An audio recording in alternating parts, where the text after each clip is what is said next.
Hello, everybody, and welcome. This is the level 2 recording for August 1st, Lessons for Full Spectrum Humans. This is lesson 5 of our series. I encourage everybody who wants to hop on board.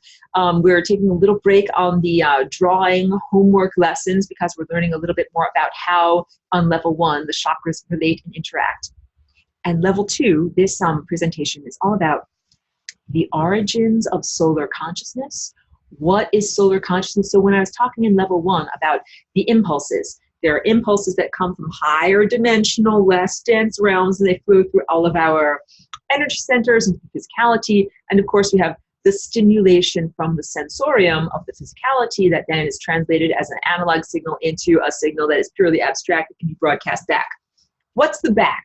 Who are we talking about? What are we talking about? What's going on here? We're talking about the sun and the stars. So the sun is part of the stars. The sun is our nearest star. The sun is the star that emanated us and all of the possibilities and probabilities that make up our existence. So if I go back to this picture over here, let me zoom out. There we go. So in the center where I'm wiggling my cursor, you can see there's the human anthropomorphic form surrounded by the chakras, which are like an organized state of possibilities and probabilities, of the time field, organized set of possibilities. And then here, wait, let's annotate. And then there's all this, I called it the gobbledygook over here. This is all possibilities and probabilities, is uncollapsed waveforms. It's the world of pure time and pure abstraction. It's the world of, it's photons. Photons are not just stupid little pieces of light. Photons are feelers, and they are the sensory apparatus that come to us from the stars. So now we got to talk about the life cycle of a star and our connection to the stars. And part of our connection to the stars has to do with rainbows. Like, Aurora, why are you all into rainbows? Like, is this about an LGBTQ thing? Is this a hippie thing? Why are you into rainbows? It's neither of those things. And I didn't understand how I would be perceived through the cultural filter when I came here and when I did so much wearing of rainbows. But no, this very much has to do with pure light, like the physics and the quantum mechanics of light coming from our sun, that it is initially in a unified ray that is what we perceive as white light, what we calibrate to perceive as white light. But if we break it into its constituent elements, the recipe for white light contains these basic 7 structures of these 7 layers of reality, and that we contain these basic 7 layers of reality in terms of our time bodies. How fast are you moving? All of your layers of being are not moving at the same rate. So your physical layer is moving at the slowest rate, and your violet layer is moving at the fastest rate. And so, okay, Phaedra's got a question. It says, is life force, ki, chi, prana a real thing? Does it emanate from the sun or from us? Excellent question. First of all, yes, it is a very, very real thing. Second of all, it emanates from the sun and the stars, and also from the planets and other living beings that run OS love, operating system love. So chi and life force energy emanates from the planet. Chi and life force energy emanates from your own body. Your body is connected to the divine. Your body is also connected to the sun and the stars and all of the energy that comes from there. And your body is also connected to the earth. So you are supposed to be this embodiment, this hub, this connector of all of these divergent things. The planet that you're on, the sun that or star that you're underneath, the pure consciousness that you're connected to, it's flowing through all of that. It's the food that we're really supposed to be eating, is this life force energy. So I do sun gazing, and that's lesson 13. I'm jumping ahead a little bit, but that sun gazing, I'm not just ingesting dead photons. That would be like if I was like, oh, my eyeballs need to have photons shot into the lasers. No, because I can do this type of eating even if I close my eyes. It's not physical photons that are coming inside of me. It is the energy of the light. So it's the consciousness that's in the light, the life force energy, and the time-based possibilities and probabilities that are in that light. It's different. It's different than sunbathing. Sunbathing is different than sun gazing, okay? Because I can sit with a hat and I can sun gaze. I can sit under an awning and I can sun gaze. I can close my eyes and I can sun gaze. So it is very similar to the idea of pranic breathing, where you are breathing in non-embodied life force energy. So let's talk about what the sun and the stars are. Because the sun and the stars are so ancient, we tend to look at them as if they are undying, but they are not undying. They have lifespans, they have metabolism. So now let's draw what a sun or a star is. It starts out as like a little nebula with there are dots of gases and little particles that exist like in a giant, ball of stuff, a giant cloud of stuff.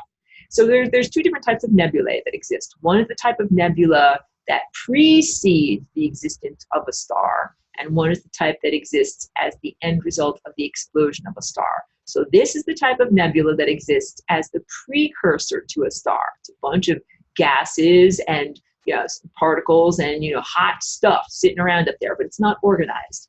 And then what happens is, let's choose a good color. This is the color of a galactic superwave. So now we're talking about wavelength and frequency. Here we've got these wonderful waves, and we're also talking about cymatics. Do I need to write out the word cymatics for everyone? Let's write it.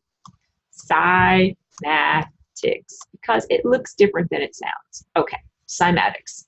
This is a galactic superwave. This also relates to what I experienced while scrambling my eggs this morning. This is a galactic superwave, meaning it is a giant wave whose wavelength is so long and so big that it could be billions of light years. Like, we're used to these little tiny wavelengths that we can measure. Oh, look, that's like whatever, 2 nanometers. I can measure that really easily. How difficult is it for science to measure the length of a galactic superwave that might be whatever, like 96, I can barely write with this pen, 96 billion light years, okay? I'm making up, numbers, but just understand, according to the scale of the size of your physical body and your perception and how long you exist in time, like 100 years at most, really, really difficult for human-based observational science in this realm to even perceive that these waves are going on, because what you would be able to perceive is a tiny little slice, like that much of it, and you don't even see the whole big giant thing that's going on. What's cymatics? Cymatics is when you have like a plate that can be anything. It could be like a metal plate, and then it has little tiny bits of sand or talc or some little finely powdered substance on it, and you vibrate that plate. You can also do cymatics in a bowl of water, or you can do it with jiggling cornstarch. Cornstarch makes some very interesting shapes because of the properties of cornstarch. I won't get into it all. You can look at videos if you want to.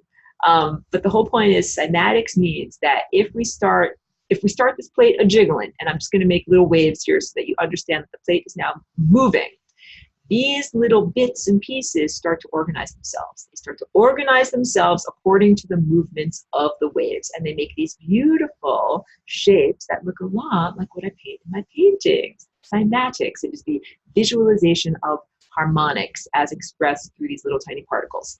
That's what makes stars get born. That's what makes suns happen. Wait, let's erase this. It'll be a lot easier. Erase it away, erase it away, erase it away, erase it away. Galactic superwaves move on through, and just like a vibrating music or a bow against the edge of the table, it makes these particles over here jiggle into an organized fashion. And that jiggling is what makes it start to form a star. And stars, that's the birth of a star. A star is born. There's songs that we could sing based on that. And that star has a lifespan and metabolism. So first of all, science will describe this star as being a dead stupid thing that just is a chemical reaction that emits dead stupid photons, but that's not what it is. It's a portal, like a doorway. Let's make a little doorway inside of there. And from that doorway emanate photons. And photons are the embodiment of possibilities and probabilities, and they're also feelers. That is very similar to echolocation in a bat, where a bat sends out an impulse, and then it bounces off of something, and then goes back to the bat, and the bat is able to say, hey, that just bounced off of something. Something is out there. And similarly, photons are meant to either continue endlessly on their journey, never interacting with the physical particle, with the physical being, or whatever, or they're meant to hit something. Hey, look, here's a planet. These photons just hit a planet, and photons are feelers. So the experience of the photon here on this planet can be anything from being ingested by a photosynthetic cell on a leaf and becoming part of a plant, or maybe it will fall on your skin and give you the feeling of warmth and nourishment on your skin, or maybe it'll go in through the lens of your eye and stimulate your retina and stimulate your brain. And in any of these ways, the journey of the photon is stopped. It stops here. It doesn't keep on going endlessly in this direction. It stops. And then the idea is that each one of our consciousness is supposed to send back the experience of interacting with that photon to the sun. We're supposed to say to the sun, hey, that photon went on my face and I felt warm and I got slightly tan. Or it went into my eye and I saw the color violet and, this is what it felt like to me. Or I ate that leaf, that chloroplast turned this into a physical starch and it felt like this. That's what we're supposed to have. This is a biofeedback loop from the sun back to the sun, from the stars back to the stars. So this is all supposed to be a beautiful rapport, a give and take, a love tone between yourself and the sun. And the hijacking of the human perception that I talked about in level 1, that issue at the area of yellow. Here I'm drawing a yellow line, and if you can see it on your screen across all of that, that's what has inhibited this effective rapport.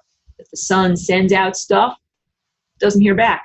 It's like, oh, I didn't hear anything back. And then hears back from us way after the fact, after we've already died. It says, oh, I only wish I had known that sooner. I would have changed everything.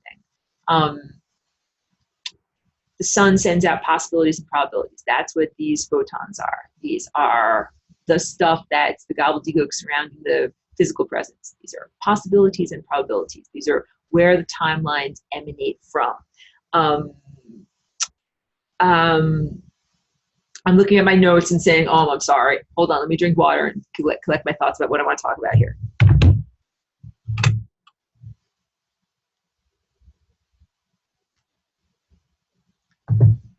Good. So in level 1, I spoke all about how there are problems on the level of yellow, hacked human operating system, the implantation of language, and how mostly the verbalized thoughts that we think are not our own.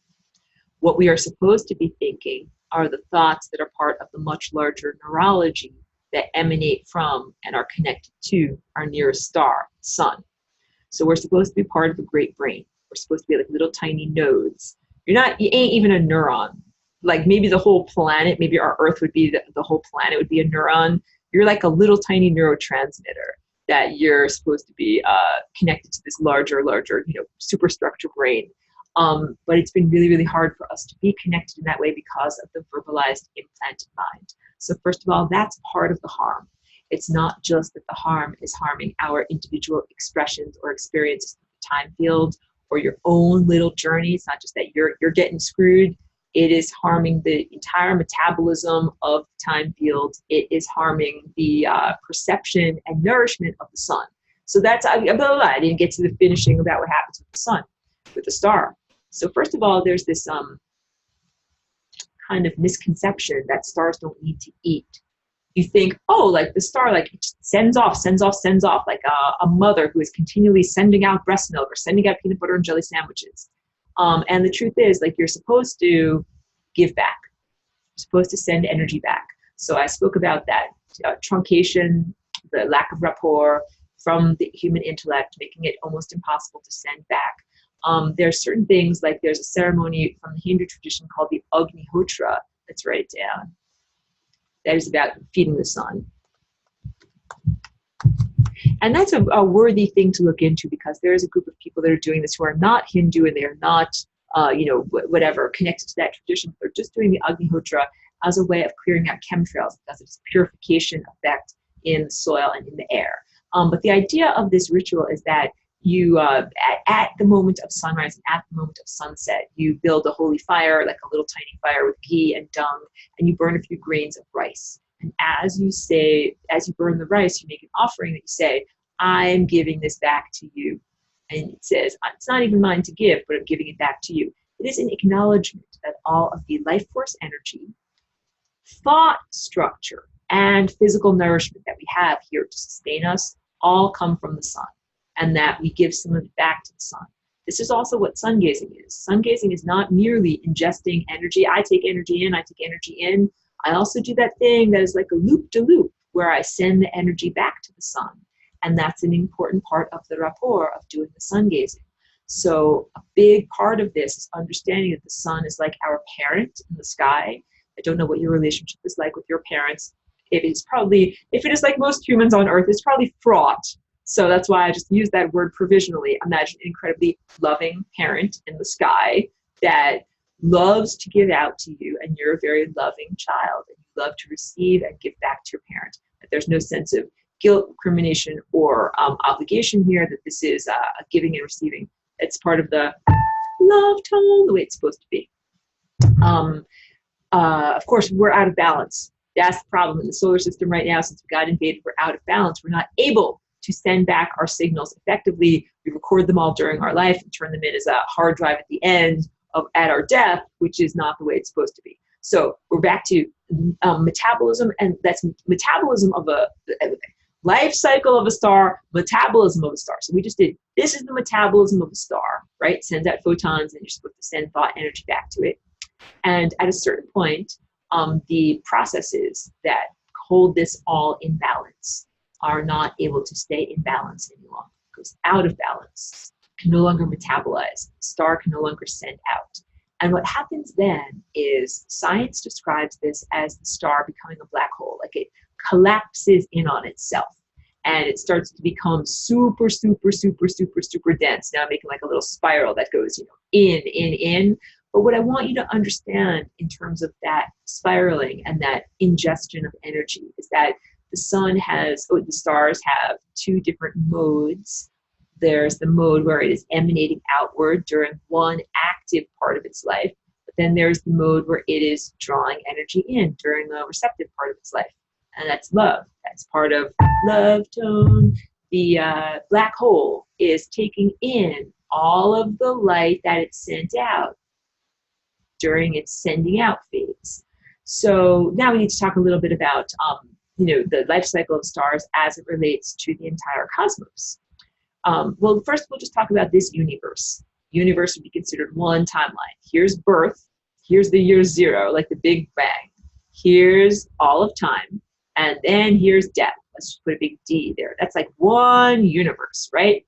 And let's say we're about halfway through that experience. So there are some stars that are so long-lived that they were born here, right?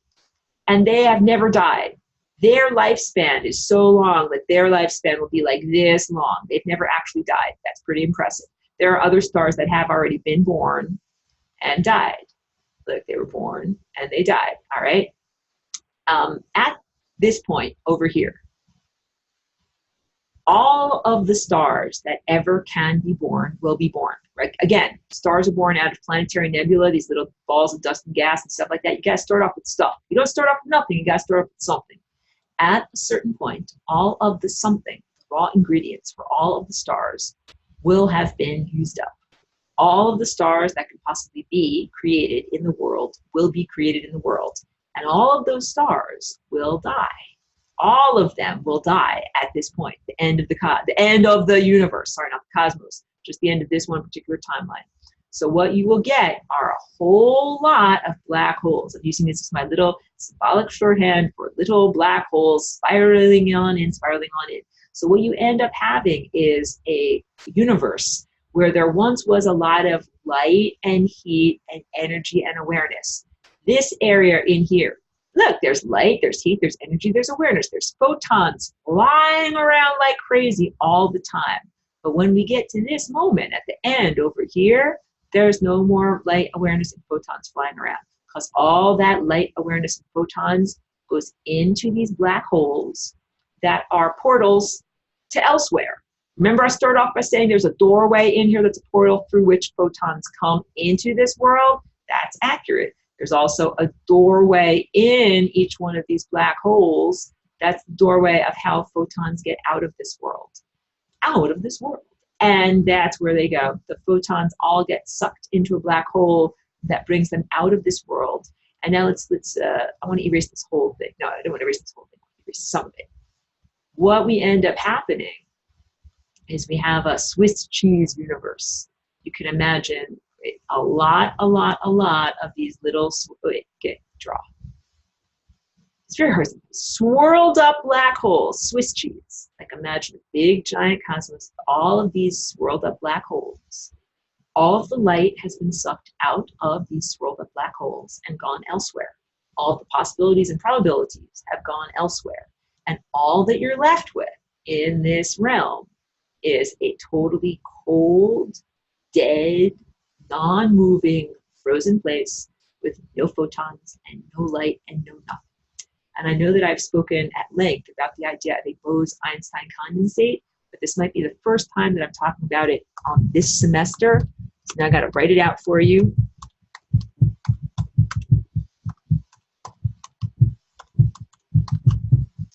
Bose-Einstein condensate is a form of matter that is even denser than physical matter.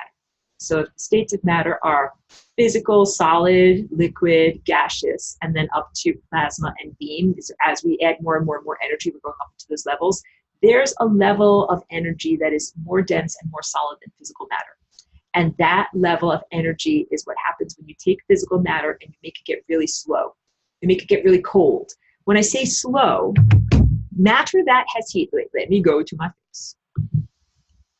Matter that has heat means that it has molecular motion. The molecules are moving all around and they're bumping against each other and bumping off of each other and making friction, and they have heat, they have motion. But when you make matter really, really, really cold, the molecules move really, really, really slowly. They barely bounce at all. They make a minimum amount of friction, and at a certain point they stop moving and they stop bouncing. Total no movement is 0 degrees Kelvin. If you bring matter down to a fraction above 0 degrees Kelvin, you get what is called the Bose-Einstein condensate. And what that is unity consciousness achieved at the level of entropy, loss of energy. So what I'm talking about in terms of the life cycle of a star is that inevitably, at the end of this timeline, the end of this long, skinny French bread, at a certain point, all of the consciousness, all of the light, all of the energy, all the possibilities, Elvis will leave the building and Elvis will go someplace totally different. All that will be left behind here will be like a dead, frozen husk of potential. That is where all of the poop stays. But the point is, you don't want to have to wait an additional 13 billion years for that moment to happen. Like if we're halfway through the universe, you don't want to have to wait 13 more billion years for all of these photons to go, for it to become a cold, dead, frozen place, for all of these possibilities to finally RIP, rest in peace. Overlap, what happens is they overlap one another so much that they become unity consciousness. They become that at the level of unconsciousness, not experiencing reality, non-being as opposed to being. So you don't have to wait 13 billion years. The good news is that you can do that much, much faster in creating the entropy for those unwanted or pathogenic aspects of consciousness. They go to entropy immediately, as opposed to having to wait 13 billion years for the Swiss cheese of the universe to finally take them where they're supposed to be. Now I get to questions. Okay.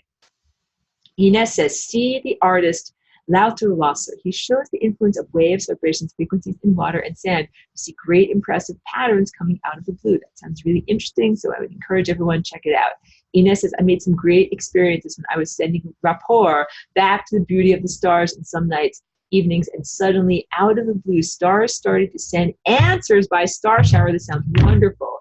She says, I was totally amazed by this, encouraged anyone to try this, makes us very happy. That's beautiful. And so that's actually wonderful.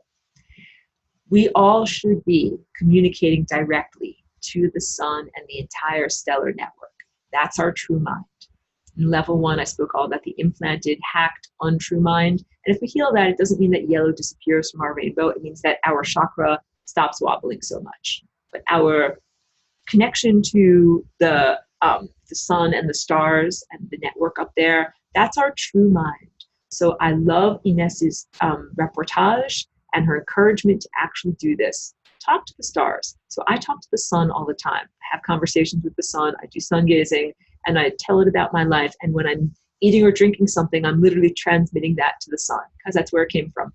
Literally everything that we eat and drink here came from the sun. So direct communication with the sun and the stars is normal and is what we're supposed to be doing. Now, let me make a distinction now. We're not talking about talking to beings that come from a star system that might live on a planet. That's really different. So we are earthlings. We live on a planet Earth. We have our own thought structure that is different and distorted and independent of Sol from our solar system, the star that is like a perfect musician making perfect music. We have a flawed thought structure, but the sun and the stars have a perfect thought structure. If we are saying, oh, space brethren, to anybody, like they live on a planet, you want to talk with them telepathically, they can have a flawed thought structure. So this is what I'm trying to say. I love that Inez says, talk to the stars directly. Yes, yes, please, everybody, talk to the stars directly. Talk to the sun, talk to the stars, look at them, connect with them, talk to them telepathically, but don't talk to the inhabitants of the planets that are orbiting around the stars, because those inhabitants have as many flaws and as many issues and as many mommy problems as anybody here on Earth. So don't look to them like with their metallic clank metal spaceships, or even whatever, their advanced light ships, and say, oh, they're so much better than you. Talk to the stars themselves. Those are like the real super sophisticated composers. So thank you very much. And she says that the stars answered by star shower. That's beautiful. Really, thank you. And I would encourage everyone to do that. Jules says sun salutation is practiced at sunrise in India. Got it. Yeah, so I don't know sun salutation, but I think that it's yoga practice, and it's very similar. This idea of taking impulses from the higher dimensional, less dense realms, and you kind of touch different areas of your body while you also kind of go down on the ground and then stand back up again. This is what this is recognizing. Jules says, just realize it's an offering, not just saying hi to the sun. Absolutely. So our entire physical experience here is supposed to be an offering to the sun. When we eat food, we're supposed to transmit those taste buds, like my fried chicken experience. When you experience anything, when you're here in the world, you have a body because of the sun and the stars. And what we're supposed to do is transmit our experience back, just like the bat with echolocation. The sun and the stars send us energy. We have experiences and send that energy back to the sun and the stars. And the sun and the stars receives it and says, oh, that's what's going on down there. That's the ideal world that we're supposed to experience. And the wibble wobble of the hacked human operating system is what has impeded this for over 10,000 years. Angel says, are there beings who reside within the sun?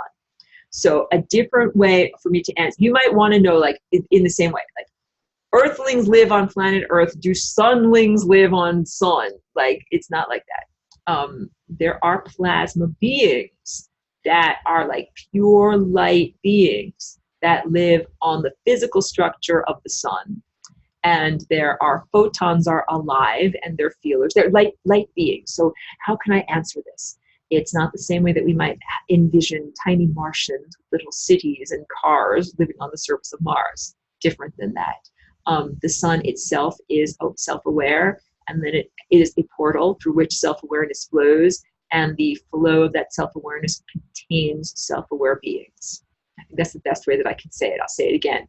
The larger superstructure of the sun is itself self-aware, and it's connected to a neurology, which is a larger structure that is self-aware. It's a portal, and the things that flow through that portal, like what comes through the doorway, is also awareness that is self-aware, and that awareness organizes itself into plasma beings that are also self-aware. So I hope that I answered the question effectively. Ines says, are these black holes swirls used for interdimensional travel by certain beings? Yes, but the answer is, like, it's supposed to be a natural portaling. You're not supposed to make artificial black holes to get to where you want to go. Like, you're supposed to go to the place that the great conductor tells you at the time that the great conductor says it is time to go now. You're not supposed to say, I find it convenient for me to make a black hole right here and I want to go to that place right now. That's not right. That's like making crappy music. So before you start making black holes, you got to really learn how to be a good musician. But yes, you're supposed to be able to use black holes for transit to get to where you want to go. Carla says, do your chakras spin faster when you exert yourself physically?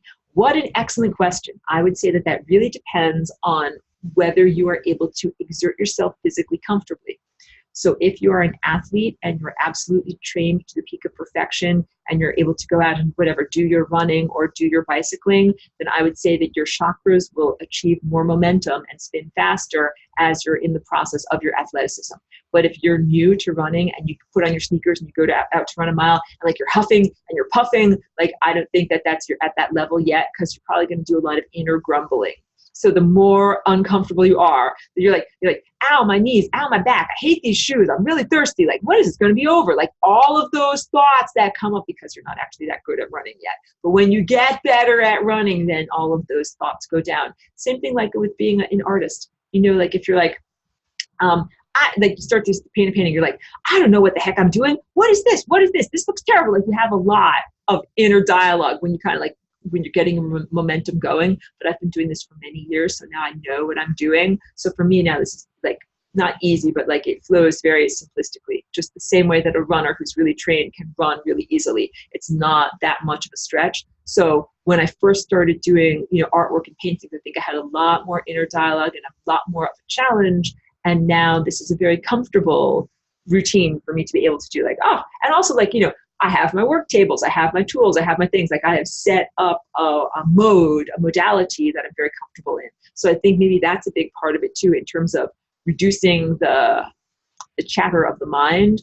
You got to make life easy for yourself. Set up a modality, set things up, even if you're, whatever, if you're doing something like sewing a dress, you know, you can set things up. So like, you've set up a pattern, you've cut everything, you've got all of your tools, you've got all of your this and your that, and you just go through it. And you don't have to do so much agitated thought structure to try to figure out what you're doing.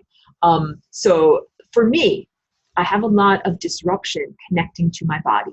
These are part of the challenges of the neurological damage that I experienced. So for a long time, it was hard for me to even like move the right side of my body, and to be able to do something like play the piano. Like, I had to do a lot of rewiring to be able to use my hand to be able to do that. But now I'm even faster than I used to be. So it's like, I'm a success story, but it's taken a long time. So I would say for me to be like, walking is a good example. I used to have a lot of difficulty coordinating my right leg and my left leg. So mostly I would do stuff like riding on a stationary bike or something like that, that kind of like moves your legs for you. I didn't have to think about the coordination. And it wasn't until a couple of years ago that I was able to coordinate the right leg and left leg. And now that's a lot easier for me. But like, it requires a lot of focus and concentration. So sometimes if someone like, you know, I'm trying to do something, even like whatever, people who are in my life, they know this about me. Like, I'm trying to do something and they ask me a question, like, I can't do two things at once. Like, I can't listen to that and process that and make my mouth move and do the thing that I'm doing and walk at the same time. I can't do that. These are too many things because I'm rerouting through too many different convoluted circuitry. So sometimes I have to be like, hey, like I have to finish doing this before I can even listen to what you're asking me, before I can even connect to my mouth to be able to answer and say these questions. So the real answer is to the question of whether connecting to your chakra, how to make your chakra spin faster if you exert yourself physically, it really depends. For me, my body's very disrupted. So it takes a lot of focus. Like, I'm now going to like pick up this plate. I'm going to bring it over to the sink. I'm going to turn on the thing. Like, I have to really focus a lot to be able to do these things. So it depends. Some people might have more facility in moving their body where it's not that disruptive. But for me, very disruptive. And I would find that that's even where more of the intrusions and psychic attacks would be when I'm trying to do something like, it's like I might be like trying to tie my shoes, which is this really difficult motor thing. And I have to do something else at the same time. And that's when like my attention becomes fragmented, and it's easier for these intruders to try to get inside of me. So yeah, what I've learned how to do, what I've learned as my own compensation mode in my life is I have to do one thing at a time. So like, I'm going to really focus on picking up this dish and bringing it over there, putting it down at the sink. And then I will get the phone and call the person. Like, I can't talk on the phone while I'm picking up this thing and I can't do that stuff. Miss Plugin asked me a really good question. What do you think about the moon? So I actually think that the moon is an artificial astronomical body, not a naturally occurring astronomical body, that it has a huge effect and limitation on human consciousness, that it's often described as a recycling center, but let's say that it is part of the send them back modality. Instead of consciousness being able to flow freely where it wants to go, I think that it's part of the satanic technological superstructure empire that is diminishing your free flow of consciousness where it wants to go when it is not embodied. And that includes in nighttime dreaming. And I think that the moon has also artificially affected human behavior, even in terms of human fertility. All of that is, it's an artificial overlay, and is preventing us in many ways from being our true natural selves. Carla says, are you seeing through your third eye when dreaming? That's a good question. It really depends. I would say, again, some dreaming is detritus or just a review of the day. I'm thinking stupid thoughts. I had stupid things during the day. Like, it's not profound or anything like that. But sometimes some dreams can be through the awakened higher faculties, where you can actually receive information in dreaming, where you can actually have insight in dreaming, where you might learn something about someone. So I've had moderate glimpses in that way. Most of my insight happens when I'm in my daily waking consciousness, but I had a couple of dreams, one insight where I was like, oh, I understood about a person's anger. And literally, like, I dreamed about this person and I saw them and I kind of understood in a flash all about their anger issues and where they came from and everything like that. And I was able to remember that insight and bring it with me into daily waking consciousness. That is very rare for me. So I would say each person has to determine for themselves whether a particular dream experience is just digesting the crap of the day, whether it's a lucid dream, whether it's profound communication from your own higher self, whether it's perceiving through your higher faculties. Impossible for me to tell. Like, if you taste something, impossible for me to tell whether it's sweet or sour. Like, you're going to have to sense that on your own. Miniman says, so what is the sun exactly? Wait. Is it a portal to what or where? So science and NASA, etc., has no idea or is lying. So the sun is a node on a much larger neurological structure. And the neurological structure is not even just the galaxy. It's not even just in this one universe or timeline. It is the cosmos. It is time metabolism. It is a portal. The sun and the stars are portals from levels of reality, levels of density, to other levels of density. And they bring pure energy and pure consciousness through these levels. You can travel using your consciousness through the portal of the sun. And this is one of the ways that you can do star travel without a clank metal spaceship. If you get on board the stellar network, and that is how experts do star travel. You don't bring your baggage, you travel light. This is how you do it. Yes. But wait, you have questions there. Wait, I didn't get through all of the questions. About science and NASA. I think to a great extent, science is just tone deaf. I'm like playing this music. I'm like, hey, science, you hear that music? Science is like, no, I hear nothing. Hey, science, you hear that music of consciousness? Science is like, no, I literally hear nothing. Science cannot hear those subtleties. So I don't think that science and these scientist beings are being like, we hate you. We're going to keep information from you so that you stay dumb and, whatever, poopy. I don't think so at all. I think that they literally can't hear those notes. They just think that the sun is dead and stupid. NASA's different. I think that NASA actually is intentionally holding out on you. NASA knows there ain't no Santa. NASA knows there ain't no Easter Bunny, but keeps on holding up a front and telling you. So there's a lot, I think, of the I don't take at face value any of the information that comes to us from satellite feeds or that are supposedly from telescopes or any of those things like that. It's all been edited or limited or doctored in order to give a particular viewpoint of reality. And yes, NASA knows that there is life beyond our planet, but it also understands that it is an interdimensional expression here.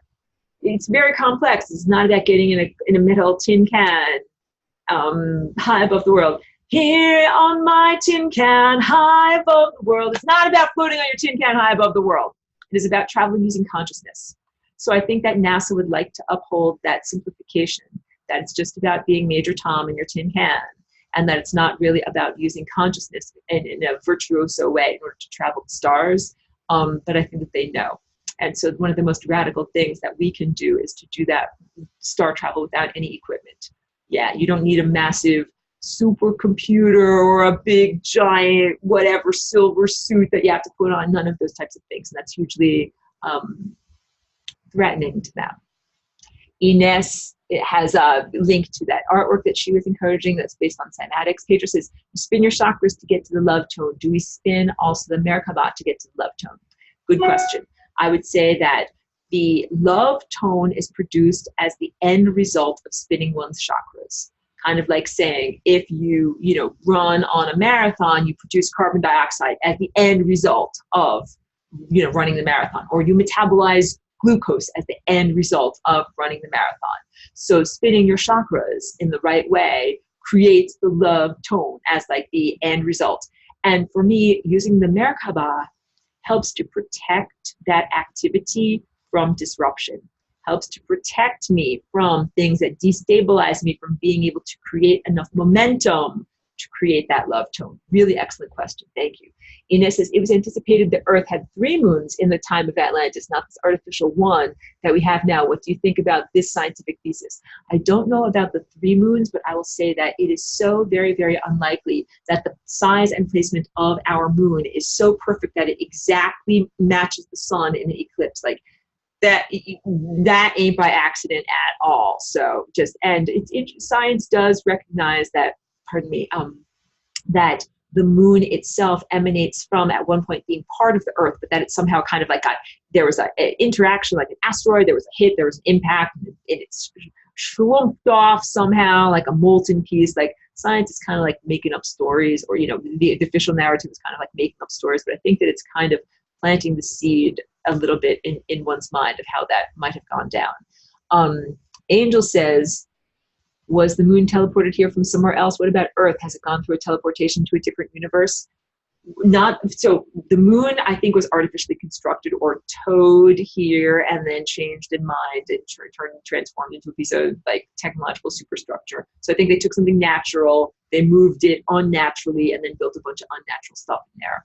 And the Earth itself, first of all, our planet changed on its axis after the catastrophe.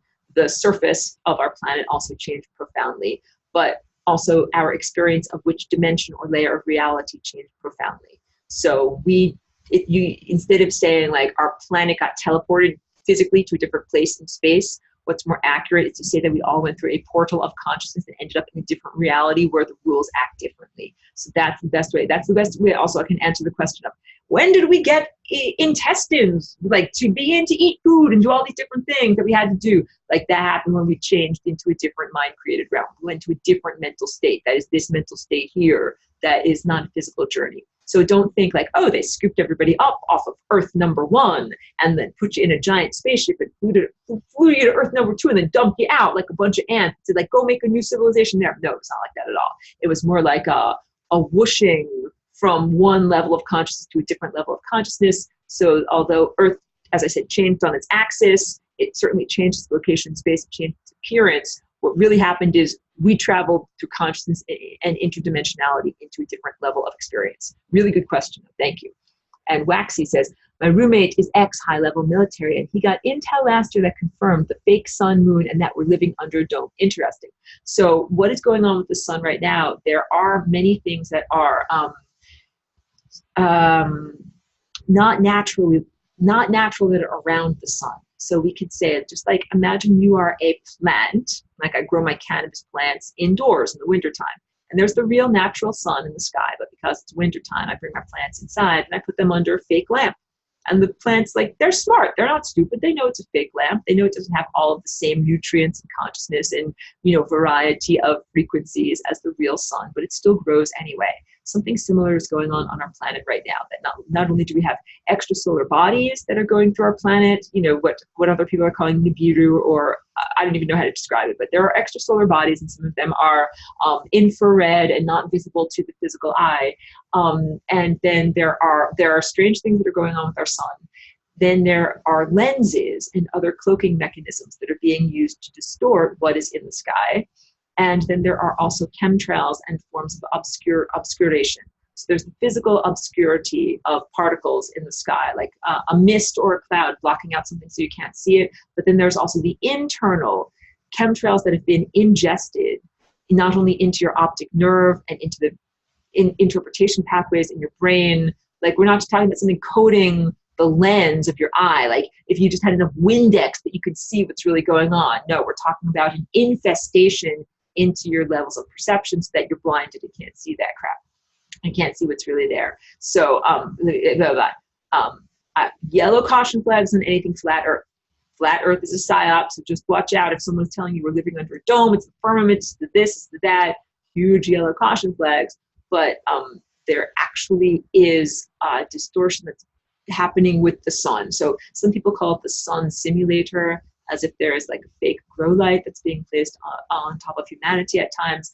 I'm understanding it more as like a lens and reflector that you can make it look like light is bouncing from different places, from different light sources than it actually is. So what do I base my opinions upon? I've seen many pictures of rainbows that show two light sources. This is big because it has to do with physics and optics. In order to create a real natural rainbow in the sky, you have a light source that is reflected through these water droplets and then creates the arc, the rainbow that we see. But I've seen pictures where there's the arc of a rainbow like this, and there's another arc of a rainbow down here like this, or at a completely different angle. That means two light sources, two different light sources that are emitting light that can be refracted into the full rainbow of light. So that's where I'm getting that from. There are multiple light sources in the sky. So what my real answer is, from this perspective of being on Earth's surface, we don't really know what is going on in the sky, and that is intentional by these people that are effing with us. They don't want us to be able to see and know exactly what is going on in the sky. Yes, so thank you for what you said. Thank you very much, Waxy. Sandy says, is the sun's light reflecting from the moon tainted? Is not the light of the full moon good for you? So I know, according to a lot of spiritual practices and, nature worship and being connected to nature, a lot of people love and appreciate the moon cycles and the connection of the moon to fertility cycle, and they go out during the full moon. And I would say, like, we're in unprecedented times. So it might have been at one point that it's like, yes, like have a full moon circle and celebrate the moon and everything like that. But at this point, like, I don't do that type of stuff because I feel like there is an unnatural overlay on the possibly once natural object of the moon, but I don't think that the moon's natural at all. I don't expose myself to it. So yeah, I'm definitely not, I don't do full moon circles, full moon worship, full moon, and I don't do moon stuff, but I do sun stuff because I think I wouldn't say that the sunlight reflecting off of the moon is tainted, but let's say distorted. Let's say, why go for something that I know is distorted when I can go to the originator of that light and get it in its undistorted way with all of its flavors intact? So that's what I do. Justin says, are you using the sun's portal for travel? So I have not, well, I use the sun's portal for travel here. I haven't left yet. I'm still here doing my work, okay? But when the time is right, that's what's gonna happen. Yeah. Eleanor says, is sending quote-unquote demons to the sun or galactic center for reprocessing still a valid intention? Excellent question. Sending them to entropy feels as if it would have a different outcome direction besides seeming to require a more robust energy system. Yeah, it's a really, really good distinction because a lot of people are well-meaning in the quote-unquote New Age community, and they think, send them to the light, send them to the light, send them all to the light. But that ain't the correct destination for everyone. Not everybody belongs in the light. So essentially, we're in this refinery of consciousness where some things are supposed to go to the light, some things are supposed to go towards energy and unity and divine consciousness, but some beings are supposed to go into a Bose-Einstein condensate, totally cold, frozen, dead, and non-moving. And this is the great artistry, the great, when you're an artist, you have to make choices. Like even in my paintings, even though it's according to a musical score, I make choices. How much red? How red should the red be? How orange? How bright orange should the brightness be? Just like when you're playing the piano. How loud should that be? How soft should that be? Like these are real choices that we make. So yeah, no offense to anyone who has sent beings to the light, because what matters is your intention, but it's not actually the right direction for them to go, because some of them need to go into a state of unbeing.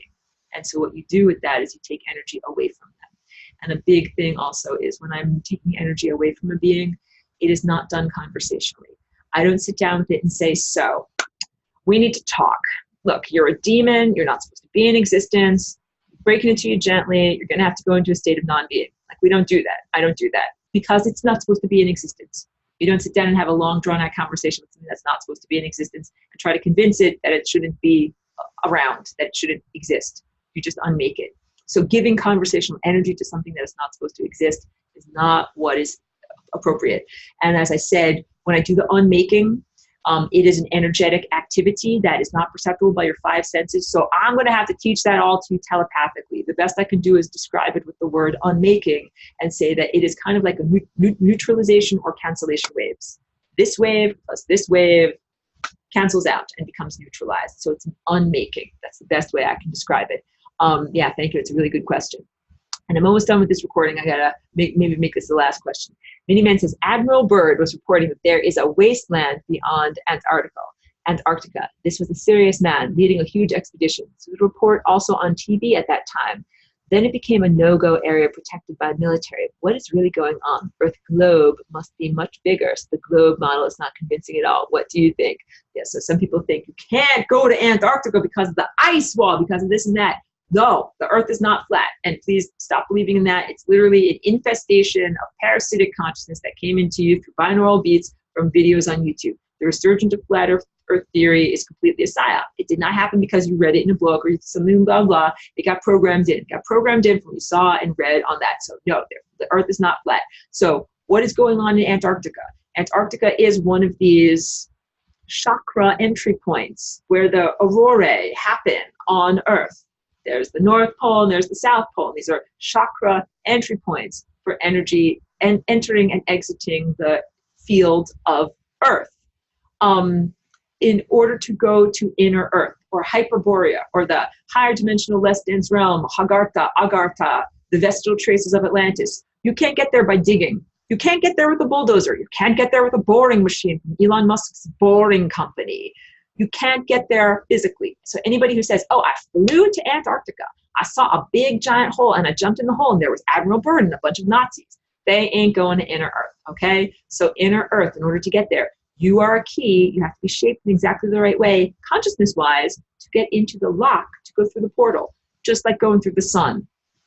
To go through the portal of the sun, you do not put on asbestos underwear and get into a clank-clank Major Tom vehicle and fly to the sun and dive into it.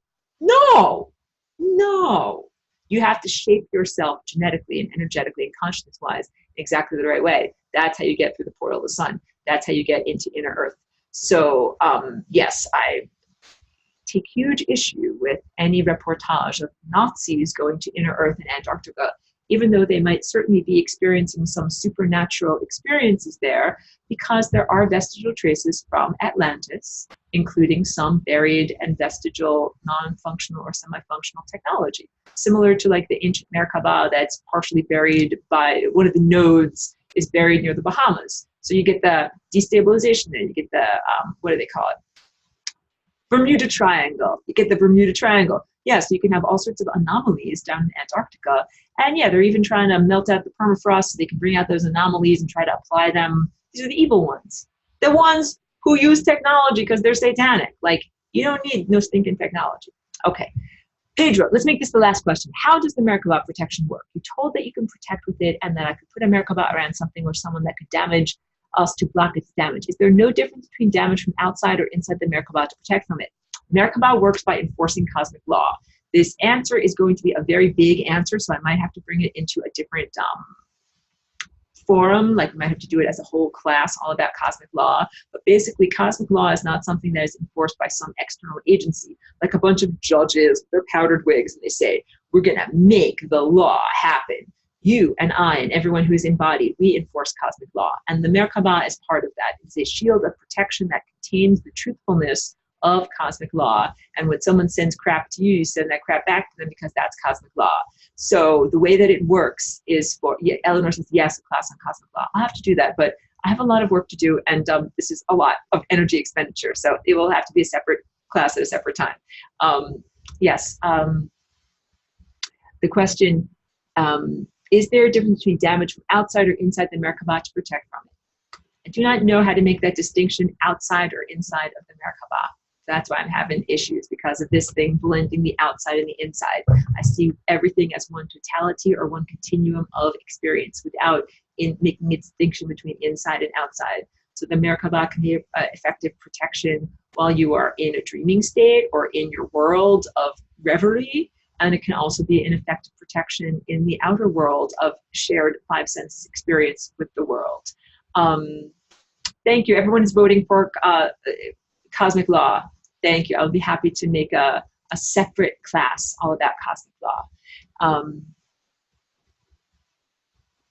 Oh, wonderful. Good to know. Thank you for that.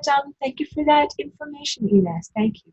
Okay, let me end the recording. It's going to be a long upload. Thank you so much to everyone who's in this class. Thank you to everybody who's been doing the homework assignments. I will, of course, return to the drawing assignments. And yeah, just profound thanks to everybody who's here. So just ending the recording for right now.